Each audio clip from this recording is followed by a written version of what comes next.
أشهد أن لا إله إلا الله وحده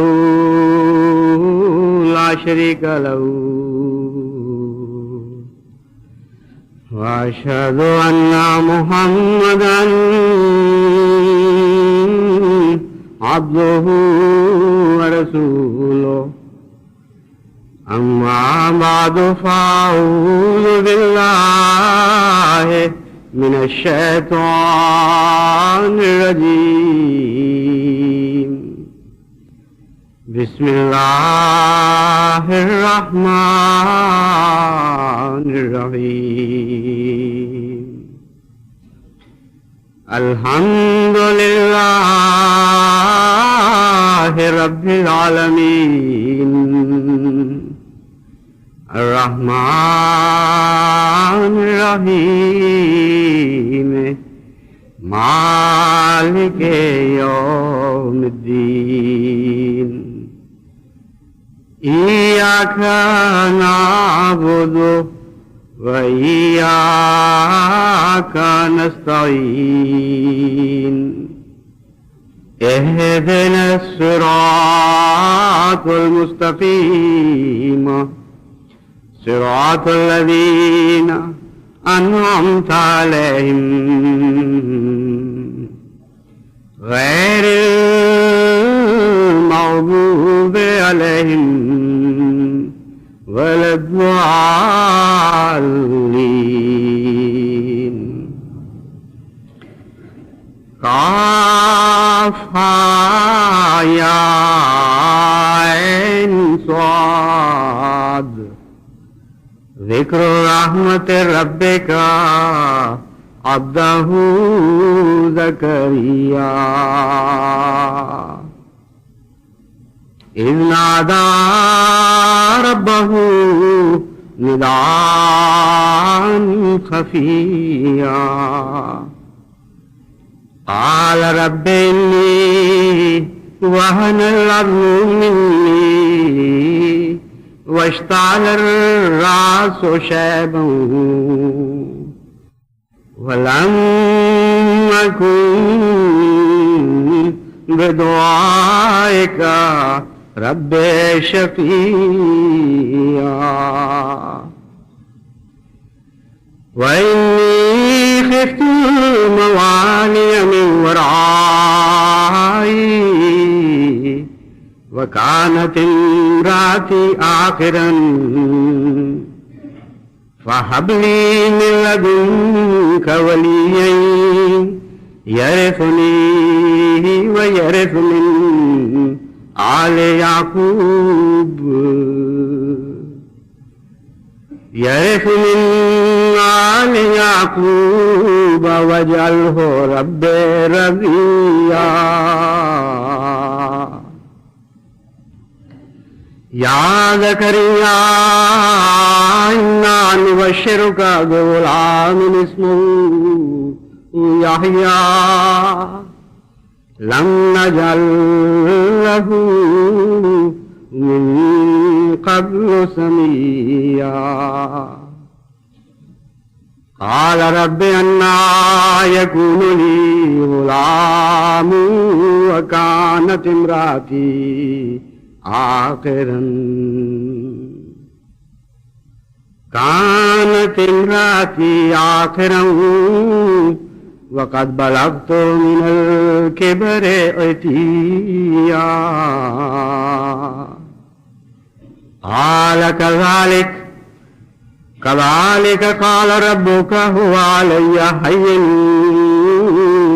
وقد خلقتك من قبل ولم تك شيئا. سائل اور مسئول کا ایک رشتہ ہوتا ہے. اس رشتے کا مزاج طے کرنا سائل کا کام نہیں بلکہ مسئول کا کام ہے. Beggars are never choosers. مانگنے والوں کو تو کبھی بھی کوئی اختیار نہیں ہوا کرتا. نہ تو اس چیز کا اختیار ان کو ہوتا ہے کہ اب کیا ضرور مانگیں اور جو مانگیں وہ ضرور ان کو دی جائے. نہ اس بات کا اختیار ہوتا ہے کہ کیسے مانگیں، یہ تو مسئول کا مزاج فیصلہ کیا کرتا ہے کہ کس طرح مانگیں، کس ادا کے ساتھ مانگیں، کیا مانگیں تو ان کو عطا ہوگا اور کیسے مانگیں گے تو عطا نہیں ہوگا۔ بس قرآن کریم نے جہاں یہ حکم دیا ادعونی استجب لکم کہ مجھ سے مانگا کرو، بہت دعائیں کیا کرو، میں تمہیں ضرور عطا کیا کروں گا، تو وہاں ساتھ اپنا مزاج بھی بتا دیا، یہ بھی اطلاع فرما دی کہ میں کس قسم کی باتیں پسند کرتا ہوں، کون کون سی ادائیں مجھے بھاتی ہیں، کیسے پہلے میں نے مانگنے والوں کی ان اداؤں پر پیار کی نظر ڈالی تھی، تم بھی وہ رستے اختیار کرو، تو میں وہی خدا ہوں جو پہلے عطا کر چکا ہوں۔ اتنا عظیم الشان احسان ہے قرآن کریم کا کہ گزشتہ انبیاء کی اور بعض غیر انبیاء کی وہ ساری دعائیں محفوظ کر دی ہمارے لیے جو دعائیں اللہ تعالیٰ کو پسند آئی تھی، اور قرآن کریم جب ان کا ذکر فرماتا ہے تو یوں معلوم ہوتا ہے کہ بہت مدت سے ایک بہت ہی پیاری چیز اپنے کسی پیارے کے لیے سنبھال کے رکھی ہو۔ جب کسی دعا کرنے والے نے کسی خاص ادا سے دعا کی تو وہ جو مقصود کائنات تھا، یعنی محمد مصطفیٰ صلی اللہ علیہ وآلہ وسلم، جس سے سب سے زیادہ پیار کا اظہار ہونا تھا، اس کو بتانے کے لیے خدا نے وہ چیزیں سمیٹ رکھی۔ بعض مائیں پیار کرتی ہیں اپنے بچوں سے تو کوئی چھوٹی چیز ملے یا بڑی ملے وہ سنبھال کے رکھ لیا کرتی ہیں، جائیں گے تو ان کو دیں گے۔ ہماری ایک خالہ جان تھی، بڑی خالہ جان، ان کو اپنے پوتوں سے بڑا پیار تھا، سید عبداللہ شاہ صاحب کے بچوں سے۔ بہت بڑی عمر کی تھیں جب یہ بچے پیدا ہوئے، تو ویسے تو وہ ضرورت مند نہیں تھی، لیکن ناممکن تھا کہ وہ کوئی اچھی چیز دیکھیں اور وہ اسے سمیٹ کر اپنے بچوں کے لیے نہ رکھ لیں۔ حامی شامی کہتے تھے ان کو۔ تو جب بھی ہمارے گھر تشریف لاتی یا کہیں کسی دعوت پہ جاتی تو بچے ان کو چھیڑا کرتے تھے کہ خالہ جان آپ حامی شامی کے لیے ضرور کچھ لے کے جائیں گی۔ تو انسانوں کے بھی حامی شامی ہوتے ہیں اور خدا کا بھی حامی شامی ہوتے ہیں۔ اللہ کو بھی اپنے بعض بندوں سے اتنا پیار ہوتا ہے کہ وہ ہر اچھی چیز ان کے لیے اٹھا کے رکھ لیتا ہے۔ چنانچہ فیہا کتب قیمہ کا ایک یہ بھی مطلب ہے کہ اللہ نے تو کوئی ایسی چیز چھوڑی نہیں باقی جو پہلے گزری ہو اور باقی رکھنے کے لائق ہو اور محمد مصطفیٰ صلی اللہ علیہ وآلہ وسلم کو عطا نہ فرما دی ہو۔ انہی میں سے یہ دعائیں بھی ہیں۔ کسی نبی نے دعا کی، مثلا حضرت زکریا نے، اللہ تعالیٰ کو بہت ہی پیار آیا اس دعا پر، اور اس دعا کے مضبوط پوائنٹس، یعنی وہ پہلو جو خدا تعالیٰ کو خاص پسند آئے، وہ بھی بیان فرما دیے، اور بہت ہی لطیف اشارے ان کی اندرونی کمزوریوں کے بھی بیان فرما دیے۔ ہر پہلو سے اس مضمون کو مکمل فرما دیا جب حضرت محمد مصطفیٰ صلی اللہ علیہ وآلہ وسلم کو اطلاع دی، اور آپ کے طفیل اور آپ کے وسیلے سے اور آپ کے قدموں کی برکت سے وہ دعائیں، وہ نعمتیں ہم تک بھی پہنچی۔ ان میں سے ایک یہ دعا ہے جو حضرت زکریا کی میں نے ابھی قرآن کریم سے تلاوت کر کے آپ کو سنائی۔ بہت ہی حیرت انگیز ان کا مزاج تھا اپنی لطافت کے لحاظ سے، اور مانگنے کی ادائیں خوب آتی تھیں حضرت زکریا کو، کیونکہ یہ دعا جب آپ غور سے پڑھیں تو دعا سنتے سنتے یقین ہو جاتا ہے کہ لازماً قبول ہوگی، ہو ہی نہیں سکتا کہ اسے کوئی رد کر دے۔ کسی کا مزاج نفیس ہو، صحیح لطیف مزاج کا مالک ہو اور محبت کرنے والا ہو، اس طرح اس سے مانگا جائے تو وہ رد نہیں کر سکتا، لیکن اس گہرائی کے ساتھ مانگا جائے جس گہرائی کے ساتھ حضرت زکریا علیہ الصلوۃ والسلام نے یہ دعا مانگی۔ گہرائی کا کیسے پتہ چلے؟ آپ بھی یہ دعا مانگیں اور آپ سمجھیں گے کہ ہم بھی بڑی گہرائی سے دعا کر رہے ہیں۔ بات یہ ہے کہ دعا کرنے والے پر ایک کیفیت طاری ہوتی ہے، وہ کیفیت جتنی گہری ہو جائے اتنا ہی زیادہ اچھی ادائیں اس کو عطا ہوتی ہیں۔ تو پہلی مرتبہ حضرت زکریا کے مزاج میں، آپ کے خیال میں یہ باتیں آ جانا، یہ بتاتا ہے کہ بہت ہی گہرائی تھی آپ کے جذبات میں، ورنہ سچی جذبات والا دعا کر رہا ہو اس کے تصور میں بھی یہ باتیں نہیں آ سکتی جو اس وقت حضرت زکریا کے تصور میں آئیں۔ وہ کہتے ہیں رب انی وہن العظم منی، اے اللہ میری تو ہڈیاں بھی کمزور پڑ گئی ہیں، یعنی ایسا بوڑھا ہو چکا ہوں کہ ہڈیوں میں طاقت نہیں رہی، ہڈیوں کا گودا گھل گیا ہے۔ واشتعل الراس شیبا، اور بال سفیدی سے بھڑک اٹھے ہیں جیسے سر میں آگ لگ گئی ہو۔ یہ میری کیفیت ہے عاجزی اور بڑھاپے کی۔ اور میرا حوصلہ دیکھ اور میرا توکل دیکھ، وَلَمْ أَكُن بِدُعَائِكَ رَبِّ شَقِيًّا، ان سب باتوں کے باوجود میں تجھ سے مراد پانے میں مایوس نہیں ہوا. میں اپنے آپ کو ایسا بدبخت نہیں سمجھتا کہ تجھ سے مانگوں تو ان باتوں کے باوجود تم مجھے نہ دے سکے. ہر ناممکن چیز اکٹھی ہو گئی ہے. وہاں سے شروع کرتے ہیں مضمون کو، اور جیسا کہ آگے مضمون کھلے گا، مانگ وہ رہے ہیں جو ان باتوں کے بعد بظاہر مل ہی نہیں سکتا. آگے اس مضمون کو ظاہر کر دیتے ہیں کہ میں کیا مانگنا چاہتا ہوں. کہتے ہیں انی خفت الموالی من ورائی، اس حال کو پہنچ گیا ہوں عمر کے، کمزوری اس حد تک بڑھ گئی ہے، اور خوف مجھے یہ ہے کہ میرے بعد میرے شریک معاملات کو بگاڑ دیں گے. میں نے جس طرح اپنی قوم کی پرورش کی ہے، اس کی تربیت کی ہے، اس نظام کو وہ تہس نہس کر دیں گے، کیونکہ ان کو وہ تجھ سے محبت نہیں جو مجھے ہے، ان کو تیرے دین کا ایسا خیال نہیں جیسا مجھے ہے. تو ان حالات میں بہت پریشان ہوں کہ اس پیغام کا کیا بنے گا جو میں نے قوم کو دیا تھا، اس تربیت کا کیا ہوگا جو میں نے اپنی قوم کی تھی. یہ باتیں ایک طرف، اور پھر ان کو خیال آتا ہے کہ صرف میری ہی کمزوری تو نہیں، میرے فریق ثانی کی بھی تو کمزوری ہے. کہتے ہیں امراتی آخرن، میں بڈھا کھوسٹ، حد سے بڑا ہوا بڈھا، اور بیوی کا حال یہ ہے کہ وہ بانجھ ہے.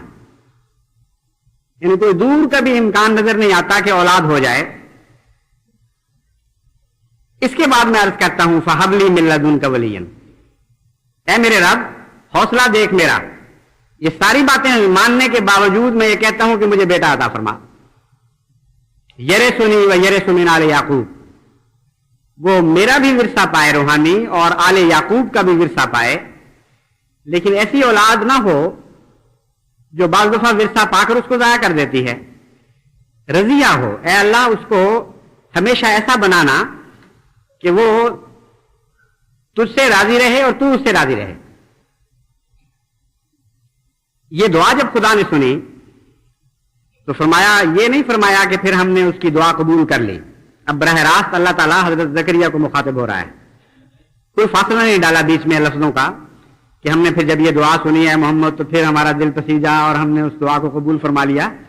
بلکہ مان خدا جیسے ٹیک اوور کر لیتا ہے ایک نظام کو، فوراً بیان فرماتا ہے، یا زکریا انا نبشرک بغلام، اے زکریا اس دعا کے بعد اس کے رد کرنے کا سوال ہی کوئی نہیں رہتا.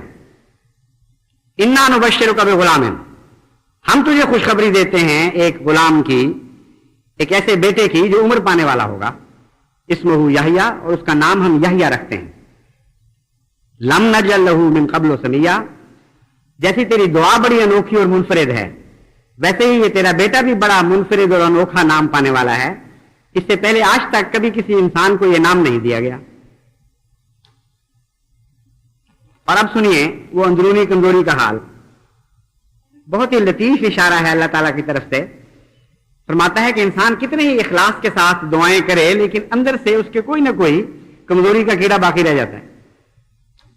ابھی حضرت زکریا یہ کہہ رہے تھے کہ اے خدا میرا حوصلہ دیکھ، میرا یقین دیکھ، میرا توکل دیکھ. ان سب باتوں کے باوجود میں مانگ رہا ہوں. اور جب انہوں نے عطا کر دیا تو کہنے لگے یہ کیسے ہوگا؟ اگر اتنا ہی یقین تھا تو پھر اگلا سوال کیسے اٹھ گیا؟ فرماتے ہیں زکریا نے فوراً یہ سن کے کہا رب انا یکون لی غلام، اللہ میرے کیسے بیٹا ہو سکتا ہے؟ ہو ہی نہیں سکتا. وکانت امرأتی عاقرن، میری بیوی بانجھ، وقد بلغت من الکبر عتیا، اور میں بڑھاپے کی انتہا کو پہنچ چکا ہوں.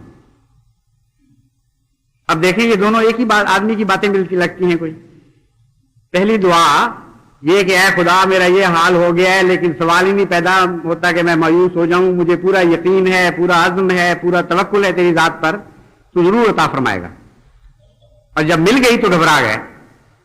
اور پھر وہ اندرونی شکوک جو انسان کو ہمیشہ مبتلا رکھتے ہیں توہمات میں، وہ اچانک جاگ اٹھے اور کہے خدا واقعی اتنا بڑا کام ہو ہی جانا تھا؟ سچ مچ مانگ تو میں رہا تھا لیکن اب مل گیا ہے تو یقین نہیں آ رہا کہ ایسا ہو بھی سکتا ہے. اللہ فرماتا ہے کذالک قال ربک، ہاں تیرے رب نے یہی تو کہا ہے، کیا تو سن نہیں رہا؟ اسی طرح ہوگا. ہوا علیہ ہین، ابھی تو کہہ رہا تھا سب کچھ تیرے لیے آسان ہے. ہاں واقعی مجھ پر یہ آسان ہے, اور اگر مزید ثبوت چاہتا ہے وَقَدْ خَلَقْتُكَ مِن قَبْلُ وَلَمْ تَكُ شَيْئًا, میں نے تجھے اس حال میں پیدا کیا تھا کہ تو تھا ہی کچھ نہیں. وہ بڑا مشکل کام تھا یا یہ مشکل کام ہے؟ تو دلیل بھی ایسی دی ساتھ جو عقل کو اور دل کو دل کی گہرائی تک مطمئن کرتی چلی جائے. یہ ہے ایک دعا جو خدا تعالیٰ نے قرآن کریم میں محفوظ فرمائی, اور جب حضرت صلی اللہ علیہ وآلہ وسلم کو اس کا علم دیا تو وہاں یہ نہیں فرمایا کہ وذکر رحمت رب زکریا, بلکہ یہ فرمایا کہ وذکر رحمت رب کا عبدہ زکریا. اے محمد پہلے وہ تیرا رب ہے جس نے زکریا کو عطا کیا تھا, وہ رب جو زکریا کو یہ سب کچھ دے سکتا تھا, اور اول طور پر وہ تیرا رب ہے, سب سے زیادہ تجھ سے پیار کرنے والا ہے. تو یا تیری امت جب اس طرح دعائیں مانگیں گے تو کیسے ممکن ہے کہ وہ خدا تمہیں عطا نہ کرے؟ کتنا عظیم الشان مضمون ہے دعا کا جو یہ آیات کھول رہی ہیں, اور کتنا بڑا حوصلہ عطا کرتی ہیں امت محمدیہ مصطفیٰ صلی اللہ علیہ وآلہ وسلم کو. اس قسم کی اور بھی بعض آیات ہیں جو میں نے منتخب کی تھی, وقتاً فوقتاً آپ کے سامنے رکھتا رہوں تاکہ آپ کو اللہ تعالیٰ کا مزاج سمجھ آئے. جیسا کہ میں نے بیان کیا تھا, سائل اور مسئول میں ایک رشتہ ہوتا ہے, اور وہ رشتہ کیا ہونا چاہیے اس کو مسئول کا مزاج طے کرے گا, سائل کا مزاج نہیں کرے گا. اگر سائل بدتمیز ہے اور بدتمیزی سے دعا کرتا ہے تو مسئول ہرگز پابند نہیں ہے اس کو ماننے کا. مسئول کا اپنا ایک مزاج ہے, اس کی اپنی اندرونی سرشت ہے, اس کو وہی چابی لگے گی جو اس کی اندرونی چابی ہونی چاہیے اس کے مزاج کے مطابق. دوسرے کی تالے کی چابی تو نہیں لگ سکتی اس کو. بس اللہ تعالیٰ نے مختلف وقتوں کی دعائیں محفوظ کر کے مختلف حالات کے ساتھ بھی ان کو باندھ دیا ہے. یعنی صرف یہی نہیں کہ ایک ہی ادا ہمیشہ ہی چلے گی, بلکہ قرآن کریم فرماتا ہے کل یوم ہوا فی شان. تم یہ نہ سمجھنا کہ اب ایک دعا آ گئی تو اب سب دعائیں تمہیں مل گئیں. فرماتا ہے وہ تو شانیں بدلتا رہتا ہے, اس کے دیکھو اس کی دنیا, اس کے موسم بدلتے ہیں, حالات بدلتے ہیں, تمہارے مزاج بدلتے ہیں, صبح و شام کے حالات بدلتے ہیں. اس لیے تمہیں اپنے رب قدیر کے متعلق پوری طرح واقفیت ہونی چاہیے. چنانچہ ہر موقع اور ہر حال کی دعا الگ الگ سکھائی ہوئی ہے. یہ دعا میں نے آج اس لیے آپ کو بتائی کہ آج آپ کو میں ایک دعا کی تحریک کرنے چاہتا ہوں, اور یہ بتانا چاہتا ہوں کہ دعائیں اس طرح اللہ تعالیٰ کے ساتھ پیار سے, محبت کے ساتھ, یقین اور حوصلے کے ساتھ اور توکل کے ساتھ کریں کہ خدا تعالیٰ رحمت کے ساتھ آپ کی طرف مائل ہونے پر یہ تو نہیں کہہ سکتا خدا کو کوئی کہ مجبور ہو جائے, لیکن محبت اور پیار میں بعض دفعہ آدمی کہہ دیتا ہے. تو میں عزت اور محبت اور پیار کے ساتھ یہ کہتا ہوں کہ اس طرح دعائیں کریں کہ اللہ تعالیٰ مجبور ہو جائے گویا ان کو ماننے پر. دراصل مجبوری کا لفظ بھی مختلف حالات میں مختلف معنی دیتا ہے. ایک آدمی حد سے زیادہ شفیق ہو تو جب ہم کہتے ہیں وہ مجبور ہو گیا تو مراد یہ نہیں ہے کہ وہ آپ نے باہر سے اسے مجبور کیا ہے. مراد یہ ہے کہ اس کی شفقت ہی اتنی زیادہ ہے کہ اس کی اندرونی شفقت نے اس کو مجبور کر دیا. جب اللہ تعالیٰ فرماتا ہے وسعت رحمتی کل شیء, تو صاف پتہ چلا کہ رحمت کا ایک ایسا رستہ ہے جس کے ذریعے خدا تعالیٰ کی تمام صفات تک پہنچا جا سکتا ہے. غلبہ مانگنا ہو تب بھی آپ رحمت کے ذریعے پہنچ سکتے ہیں, علم حاصل کرنا ہو تب بھی رحمت کے ذریعے پہنچ سکتے ہیں, سفر میں برکت مانگنی ہو تب بھی رحمت کے ذریعے پہنچ سکتے ہیں, تبلیغ میں برکت مانگنی ہو تب بھی رحمت کے ذریعے پہنچ سکتے ہیں, کیونکہ اس کی رحمت ہر دوسری صفت پہ وسیع اور حاوی ہے. بس دعا جو میں آج آپ سے درخواست کرنے لگا ہوں کہ دعا کریں خصوصیت سے, وہ اس سفر کے متعلق ہے جو میں ابھی چند روز تک اختیار کرنے والا ہوں. آپ کو یہ معلوم کر کے خوشی ہوگی کہ اللہ تعالیٰ نے جماعت احمدیہ کو اس سال یہ توفیق عطا فرمائی ہے کہ بر اعظم آسٹریلیا میں سب سے پہلی احمدیہ مسلم مسجد کی بنیاد رکھی جانے والی ہے. یہ بر اعظم وہ ہے جو آج تک باقاعدہ احمدیہ مشن سے خالی تھا. اس سے پہلے اور کوئی بر اعظم ایسا نہیں تھا جہاں جماعت احمدیہ کے ایک یا ایک سے زیادہ بکثرت مشن قائم نہ ہو چکے ہوں. تو اب تک یہ بر اعظم باقی رہ گیا تھا, اور یہ اس سال انشاءاللہ تعالی ہم یہ کہہ سکیں گے کہ اللہ تعالیٰ کے فضل سے دنیا کے تمام بر اعظموں پر جماعت کو اللہ تعالیٰ نے مساجد تعمیر کرنے کی توفیق بخشی اور مشن قائم کرنے کی توفیق بخشی. بر اعظم بھی ہے اور ایک ملک بھی ہے، یہ دونوں چیزیں یہاں اکٹھی ہو گئی ہیں. لیکن میں جس نقطۂ نگاہ سے بات کر رہا ہوں وہ بر اعظم کے نقطۂ نگاہ سے بات کر رہا ہوں، ورنہ ملک تو بے شمار ایسے ہیں جہاں جماعتیں اللہ تعالیٰ کے فضل سے قائم ہو چکی ہیں، اور جماعت یہاں بھی پہلے سے قائم ہے، صرف مسجد اور مشن کی کمی تھی جو اب انشاءاللہ پوری ہو جائے گی. یہ بہت اہم ملک ہے کیونکہ مشرق میں اور مغرب میں جو فاصلے ہیں یہ ان کے درمیان ایک قسم کا پل بنا ہوا ہے. مشرق میں ہوتے ہوئے بھی ایک مغربی ملک ہے، اور ان لوگوں کا مزاج باقی مغربی قوموں کے مقابل پر زیادہ حوصلے والا ہے، اور مذہب کی ٹالرنس ان میں بہت زیادہ ہے. یہ ایک ملک ہے جہاں آپ کو مذہبی فساد نظر نہیں آئیں گے، کسی قسم کے کسی نوعیت کے مذہبی فساد بھی یہاں نہیں ہوتے، کیونکہ ان کے متعلق یہ لکھا گیا ہے کہ یہ لوگ ایک لمبے تجربے کی بنا پر کافی حوصلہ رکھتے ہیں اختلاف رائے کا. اس نقطۂ نگاہ سے جماعت احمدیہ کے لیے اللہ تعالیٰ کے فضل سے بہت ہی ایک اچھا موقع ہے. اس کے علاوہ فجی آئی لینڈ جس کو زمین کا کنارہ کہا جاتا ہے، وہاں بھی جانے کا انشاءاللہ تعالیٰ پروگرام ہے. یہ ایک چھوٹا سا جزیرہ ہے جہاں سے ڈیٹ لائن گزرتی ہے، یعنی وہ لائن گزر رہی ہے، خط، فرضی جغرافیائی خط، جس کے اوپر آپ کھڑے ہو کر جتنی دفعہ چاہیں ماضی میں چلے جائیں، جتنی دفعہ چاہیں مستقبل میں آ جائیں. یعنی ایک قدم پرلی طرف رکھیں گے تو کل کی تاریخ آ جائے گی، ایک قدم ادھر رکھیں گے تو آج کی تاریخ آ جائے گی. تو وہاں مستقبل اور ماضی کے افق مل رہے ہیں. یہ وہ ملک ہے. وہ خط تو گزر رہا ہے سمندروں پر سے ہر جگہ، لیکن ایک باقاعدہ ملک آباد وہ فجی ہے جہاں سے وہ خط گزرتا ہے، اس لیے اس کو خاص اہمیت حاصل ہے. اور اسی نقطۂ نگاہ سے اسے زمین کا کنارہ بھی کہا جاتا ہے، کیونکہ زمین تو گول ہے، اس کا ویسے تو کوئی کنارہ آ نہیں سکتا. ہاں، دن اور رات جہاں ملتے ہیں اور جہاں تاریخیں بدلتی ہیں، اس پہلو سے ایک کنارہ ضرور آ جاتا ہے. تو اس نقطۂ نگاہ سے اسے یہ اہمیت حاصل ہے ہمارے علم کلام میں کہ حضرت مسیح موعود علیہ الصلوۃ والسلام کو جو الہام ہوا کہ میں تیری تبلیغ کو زمین کے کناروں تک پہنچاؤں گا، تو ظاہری معنوں میں بھی یہ ایک کنارہ ہے جہاں اللہ تعالیٰ نے جماعت احمدیہ کو توفیق عطا فرمائی کہ تبلیغ کو پہنچائے. اور اب میں بھی وہاں اسی نیت سے جا رہا ہوں کہ جماعت کو منظم کروں اور ایک نئی روح اور نئے ولولے کے ساتھ جماعت بہت تیزی کے ساتھ اس ملک میں روحانی لحاظ سے غالب آ جائے.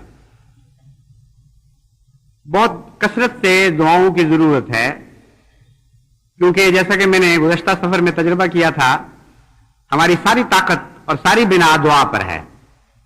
جتنی کثرت کے ساتھ لوگ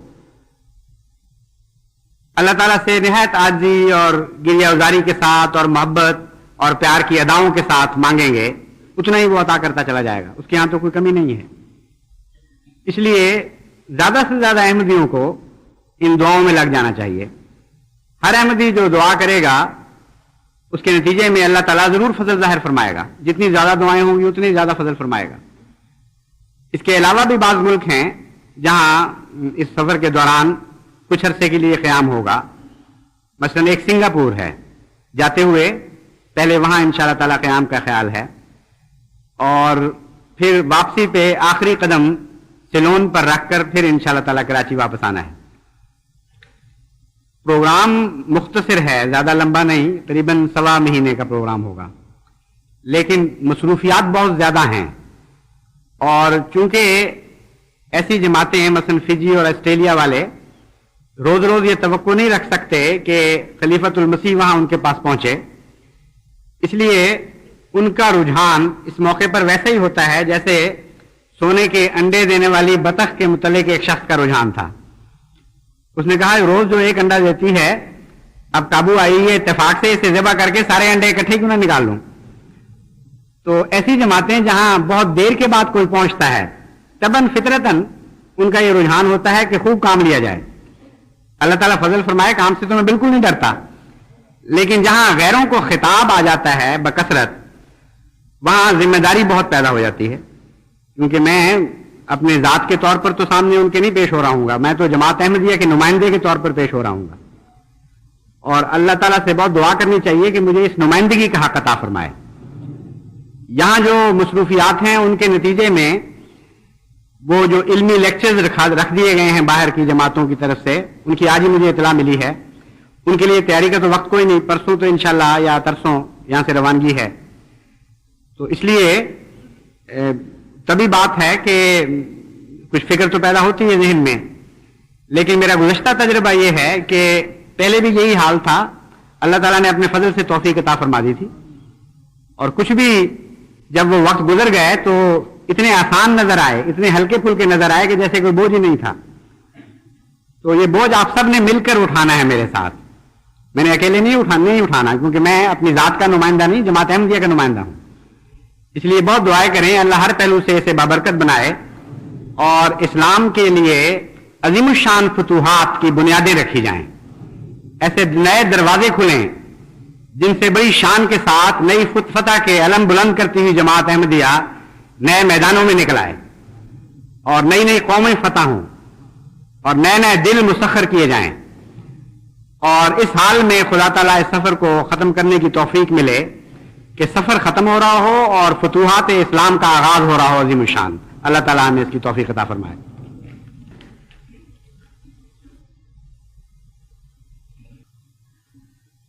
الحمدللہ نحمدہ ونستعینہ ونستغفرہ ونؤمن بہ ونتوکل علیہ، نعوذ باللہ من شرور انفسنا ونعوذ باللہ من شرور انفسنا ومن سیئات اعمالنا، من یہدہ اللہ فلا مضل لہ ومن یضللہ فلا ہادی لہ، ونشہد ان لا الہ الا اللہ وحدہ لا شریک لہ، ونشہد ان محمدا عبدہ ورسولہ۔ سفر کے دوران جیسا کہ میں نے پہلے بھی نصیحت کی تھی، اہل ربوہ کو نہایت ہی امن اور محبت کے ساتھ رہنا چاہیے، اور ویسے بھی آپ کا کام ہے کہ دن بدن اپنے جذبات پر زیادہ قابو پائیں، اور آپ سوار ہوں نفس امارہ پر، نہ کہ نفس امارہ آپ پر سوار ہو۔ لیکن جب خلیفۃ المسیح ربوہ سے مرکز سے باہر ہو تو اس کو بالخصوص یہ فکر ہوتی ہے اور پریشانی ہوتی ہے کہ پیچھے کوئی نادان ایسی غلطیاں نہ کریں جس سے تکلیف کی خبر پہنچے۔ اس لیے عام حالات میں اگر آپ غصے اور اشتعال کو دباتے ہیں تو وہ بھی بڑا باعث ثواب ہے، مگر ان دنوں میں خصوصیت کے ساتھ آپ کو ثواب ہوگا اگر آپ اپنے ذاتی جذبات کو جماعتی مفاد پر قربان کر دیں، کوئی زیادتی بھی کرے تو صبر اور حوصلے سے برداشت کریں، اور یہ زیادتی خواہ اندر سے ہو یا باہر سے ہو، خواہ جماعت کے افراد کی طرف سے آپ پر ہو نعوذ باللہ من ذالک، یا بیرونی دوستوں کی طرف سے ہو، ہر صورت میں نہایت ہی اچھا صبر اور حوصلے کا نمونہ دکھائیں اور دعائیں کریں۔ یہ جو انتقام کی ٹھنڈک ہے، اسے بھی لوگ کہتے ہیں کہ انتقام سے ٹھنڈک حاصل ہوئی، مگر حقیقت یہ ہے کہ جو عفو کی ٹھنڈک ہے اس کے ساتھ انتقام کی ٹھنڈک کو کوئی نسبت ہی نہیں ہے۔ سچی اور دائمی اور تسکین بخش ٹھنڈک وہی ہے جو عفو کی ٹھنڈک ہے۔ انتقام بھی ایک ٹھنڈک پیدا کرتا ہے، لیکن وہ جلی جلی سی ٹھنڈک ہے، اس میں لطف نہیں ہے، جیسے آگ جلا دے اور جلنے کے بعد جو کچھ رہ جائے وہ اس کو بھی آپ ٹھنڈک کہہ سکتے ہیں، لیکن جلانے سے روک دیا جائے کسی چیز کو اور تسکین بخش ٹھنڈ پہنچے، یہ وہ سچی ٹھنڈک ہے جو عفو سے حاصل ہوتی ہے۔ اس لیے حتی المقدور عفو سے لطف اندوز ہوں، اور انتقام کی جھوٹی ٹھنڈک کا تصور ہی دل سے مٹا ڈالیں. دوسرا انتظامی ڈھانچہ جو پیچھے ہوگا وہ میں بیان کر دیتا ہوں. صاحبزادہ مرزا منصور احمد صاحب ناظر اعلیٰ مستقل تو کوئی بھی نہیں ناظر ان معنوں میں کہ وہ ذاتی حق ہو اس کا، لیکن جو چلے آ رہے تھے ناظر اعلیٰ وہ صاحبزادہ مرزا منصور احمد صاحب تھے. وہ آج کل باہر ہیں. ان کی عدم موجودگی میں مکرم صوفی غلام محمد صاحب قائم مقام ناظر اعلیٰ ہیں، لیکن پورے ناظر اعلیٰ کے اختیارات کے ساتھ. بعض دفعہ قائم مقامی کے بعض اختیار کم ہوتے ہیں، ان کے بین ہی وہی اختیارات ہیں جو پورے فل فلیج ناظر اعلیٰ کے ہوا کرتے ہیں. اور مرزا غلام احمد صاحب پیچھے امیر مقامی ہوں گے، اور جو ان کے روایتی اختیارات ہیں ان کے دائرے میں دونوں رہیں گے انشاءاللہ تعالی. کسی قسم کی کوئی مشکل ہو، کوئی مسئلہ ہو مقامی، تو آپ مرزا غلام احمد صاحب کی طرف رجوع کریں. اور کمیٹیاں بنا دی گئی ہیں مشاورتی، وہ انشاءاللہ ان دونوں کا کام ہے، ان سے وقتاً فوقتاً استفادہ کرتے رہیں گے. تو یہ وہ انتظامی شکل تھی جس کا اعلان کیا جانا بھی ضروری تھا. ہاں، نمازوں کے لیے امام الصلاۃ صوفی غلام محمد صاحب، اور پھر مولوی دوست محمد صاحب، اور پھر حافظ مظفر احمد صاحب. اسی ترتیب سے یہ مسجد مبارک کے امام الصلاۃ ہوں گے. اور خطبہ جمعہ کے متعلق امیر مقامی کو اختیار ہے، خواہ وہ امام الصلاۃ جو مقرر ہیں ان میں سے کسی کو مقرر کرے یا ان کے علاوہ کسی کو مقرر کرے یا خود خطبہ دے. خطبہ دینا یہ دراصل امیر کا حق ہے، اس لیے وہ اس حق کو استعمال کریں یا تفویض کریں، یہ ان کی ثوابدید پہ ہے. عباد اللہ رحمکم اللہ، ان اللہ یامر بالعدل والاحسان وَإِيتَاءِ ذِي الْقُرْبَىٰ وَيَنْهَىٰ عَنِ الْفَحْشَاءِ وَالْمُنكَرِ وَالْبَغْيِ يَعِظُكُمْ لَعَلَّكُمْ تَذَكَّرُونَ. اذْكُرُوا اللَّهَ يَذْكُرْكُمْ وَادْعُوهُ يَسْتَجِبْ لَكُمْ وَلَذِكْرُ اللَّهِ أَكْبَرُ.